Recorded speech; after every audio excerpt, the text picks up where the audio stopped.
সমস্ত SBMCM scholarship প্রার্থীদের জন্য সুখবর। আবারও নতুন করে কিন্তু স্যাংশন পদ্ধতি চালু হলো। আবারও নতুন করে এই এসবিএমসিএম স্কলারশিপের টাকা ঢোকার পদ্ধতি কিন্তু শুরু হয়ে গেছে। অর্থাৎ নতুন করে কিন্তু টাকা কিন্তু আবারও স্টুডেন্টের অ্যাকাউন্টে ঢুকতে শুরু করেছে। তো তোমার অ্যাকাউন্টে টাকা কবে ঢুকবে, তুমি এই স্কলারশিপের টাকা কবে পাবে, তোমার অ্যাকাউন্টের অর্থাৎ তোমার যে আবেদন, সেই আবেদন কবে স্যাংশন করা হবে বা কবেই বা অ্যাপ্রুভ হবে, এই প্রত্যেকটা বিষয় কিন্তু আজকের এই ভিডিওতে কিন্তু আলোচনা করব। এসবিএমসিএম এর যে স্কলারশিপের দপ্তর রয়েছে, সেই দপ্তরে কোন ভিত্তিতে অর্থাৎ কিসের ভিত্তিতে স্যাংশন করছে, অর্থাৎ কারা আগে টাকা পাচ্ছে, সেই বিষয়টাও কিন্তু আজকের এই ভিডিওতে সম্পূর্ণরূপে তোমাদের সামনে কিন্তু ডিসকাশন করব। তাই তুমিও যদি একজন এসবিএমসিএম স্কলারশিপ প্রার্থী হয়ে থাকো, তোমার মনের ভিতরে যদি এই ধরনের কোশ্চেন থেকে থাকে, তোমার জন্য কিন্তু গুরুত্বপূর্ণ হতে চলেছে আজকের এই ভিডিওটা।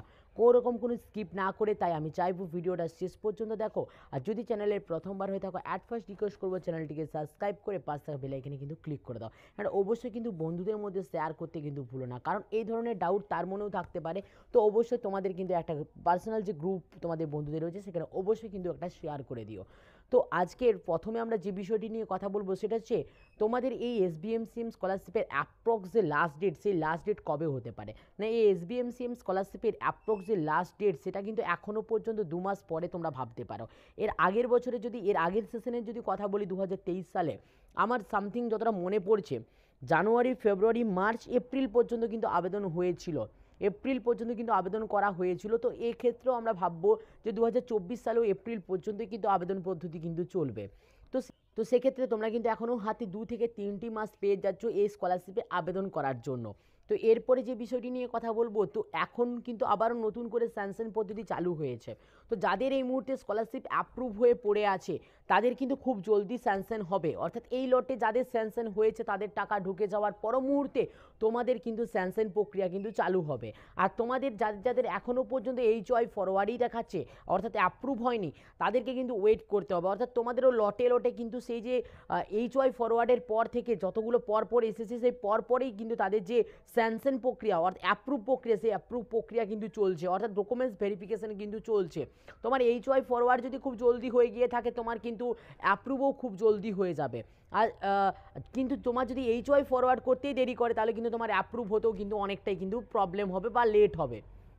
তাই আমি আমার প্রত্যেকটা ভিডিওতে আমি প্রত্যেকজন স্টুডেন্টকে আমি রিকোয়েস্ট করে থাকি যে তুমি তোমার শিক্ষা প্রতিষ্ঠানে গিয়ে তোমার স্কলারশিপটা কিন্তু সবার প্রথমে ফরওয়ার্ড করে নিও। কারণ ফরওয়ার্ড যত জলদি করবে, তাদের কাছে ডকুমেন্টসগুলো তত জলদি পৌঁছাবে এবং তারা অ্যাপ্রুভটা করবে। আর অ্যাপ্রুভ করার পরে তোমার লিস্টে কিন্তু নাম চলে যাবে স্যাংশন হওয়ার জন্য। এবং স্যাংশনটা হচ্ছে লটে লটে, কারণ আমি তোমাদেরকে একটা প্রুফ দিয়ে দেখাবো। তো আমার স্ক্রিনে তুমি দেখতে পাচ্ছ, এখানে একজন স্টুডেন্ট কিন্তু 7-8 মাসে ফর্মটা ফিল আপ করেছিল, 7-8 মাসে। এখনও পর্যন্ত তার কিন্তু স্কলারশিপ কি লেখা আছে, approve and money not disbursed yet, এই ধরনের কিন্তু একটা স্ট্যাটাস শো করছে। বাট তোমার এই মুহূর্তে আমি আর একটা স্ট্যাটাস তোমাদেরকে দেখাবো, যেটা কিন্তু 16/7 মাসে কিন্তু ফর্মটা ফিল আপ করেছিল। তার কিন্তু দেখো যে স্যাংশন হয়ে গেছে এবং তার কিন্তু টাকা ঢোকার মেসেজ কিন্তু চলে এসেছে, অর্থাৎ মানি ডিসবার্সড লেখা আছে।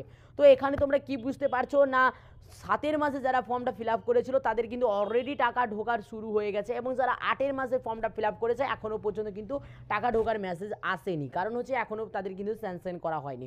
অর্থাৎ লটে লটে হচ্ছে, আগে 7 কমপ্লিট হবে, তারপর 8 কমপ্লিট হবে। তো সেক্ষেত্রে বিষয়টা হচ্ছে, তার মধ্যে যারা এইচওয়াই ফরওয়ার্ডটা জলদি করেছো, তো তাদের কিন্তু টাকাটা আরও জলদি ঢুকবে। তো এখান থেকে তোমরাও আশা করি বুঝতে পেরে গেছো যে তোমাদেরকে এই মুহূর্তে কী করতে হবে। যাদের এখনও পর্যন্ত অ্যাপ্লিকেশন সাবমিটেড দেখাচ্ছে, তো তাদের একটাই কাজ হবে এইচওয়াই ফরওয়ার্ডটা জলদি করে করে নেওয়ার। আর যাদের এইচওয়াই ফরওয়ার্ড হয়ে বসে আছে, তাদেরকে কিন্তু স্ট্যাটাসটা অনবরত চেক করতে হবে। এবং তোমার স্ট্যাটাস যদি আরও আলাদা কিছু দেখায় এই স্ট্যাটাসগুলো বাদ দিয়ে, তাহলে কিন্তু আমাকে অবশ্যই কমেন্ট করে কিন্তু জানাতে ভুলো না। আর অনেকে আবারও আমাকে কমেন্ট করে জানিয়েছো যে অনেকের নাকি, তো আবারও অনেকে আমাকে কমেন্ট করেছো যে আমার 60% এই সেমিস্টারে হয়নি, পরের সেমিস্টারে কি আমি আবেদন করতে পারবো না। তোমরা কিন্তু আর কোনোভাবে এই স্কলারশিপের আন্ডারে আবেদন করতে পারবে না। তো আশা রাখবো আজকের এই ভিডিওর আপডেটটা তোমাদের জন্য হেল্পফুল হয়েছে। যদি ভিডিওটা ভালো লেগে থাকে, অবশ্যই ভিডিওটাকে লাইক করে বন্ধুদের মধ্যে শেয়ার করতে থাকো। আর যদি চ্যানেলের প্রথমবার হয়ে থাকো, অ্যাট ফার্স্ট রিকোয়েস্ট করবো চ্যানেলটিকে সাবস্ক্রাইব করে পাশে থাকা বেল আইকনে ক্লিক করে দাও। তো চলো বাই, দেখাচ্ছি নেক্সট ভিডিওতে। প্রত্যেকে ভালো থাকবে, প্রত্যেকে সুস্থ থাকবে।